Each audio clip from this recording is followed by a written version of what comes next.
আমার ভাইয়েরা, নবীজি তায়েফে কালেমার দাওয়াত দিতে গেলেন।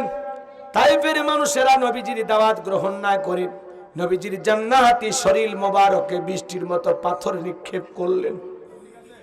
পাথরের আঘাতে নবীজি অজ্ঞান হয়ে জমিনের উপরে পড়ে গেলেন। নবীর হুঁশ নাই।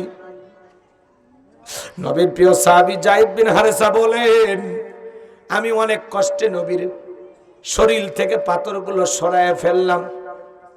নবীজির যখন জ্ঞান ফিরে আসলো, নবী ডেকে বলে, যায়েদ, আমার একটু ওযু বানায় দাও, একটু নামাজ আদায় করব।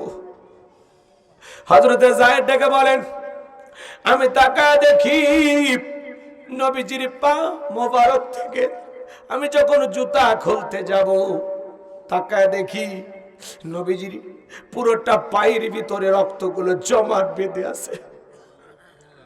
অনেক কষ্টে আমি নবীজির পা থেকে জুতা মোবারক খুললাম। এরপরে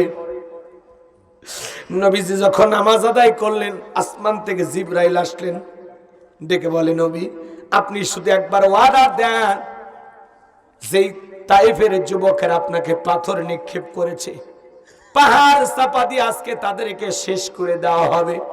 আমার নবী বলে, জিবরাইল, ওরা না চিনে আমাকে পাথর মেরেছে, আজকে যদি তায়েফের মানুষকে তুমি পাহাড় চাপা দিয়ে ধ্বংস করে দাও, আমি নবী কার কাছে কালেমার দাওয়াত পৌঁছাইব? আমি তায়েফের মানুষদেরকে মাফ করে দিলাম। ও জিবরাইল, আমার আল্লাহকে বলে দাও, আমার আল্লাহ যেন তায়েফের মানুষদেরকে মাফ করে দেয়। নবীজি ব্যথিত হৃদয় নিয়ে চলে আসলেন মক্কায়।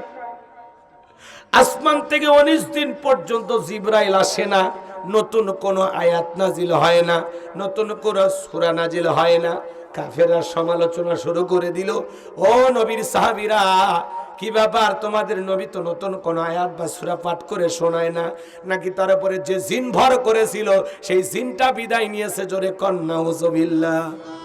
দেখে বলে, নবীর সাহাবীরা, কি ব্যাপার, তোমাদের নবী তো নতুন কোন আয়াত বা সূরা পাঠ করে আমাদেরকে শোনায় না, নাকি তার আল্লাহ তাকে ভুলে গেছেন? জোরে কন নাউযুবিল্লাহ। এইভাবে যখন কাফেররা সমালোচনা করে শুরু করে দিল, সাহাবায়ে কেরাম মনে মনে কষ্ট পায়, কিন্তু কারো কাছে কষ্টের কথাগুলো বলে না। আল্লাহ তাআলা 19 দিন পরে জিবরাইলের মাধ্যমে এই পাওয়ারফুল আয়াতে কারিমগুলো নাজিল করলেন। বলুন আল্লাহু আকবার।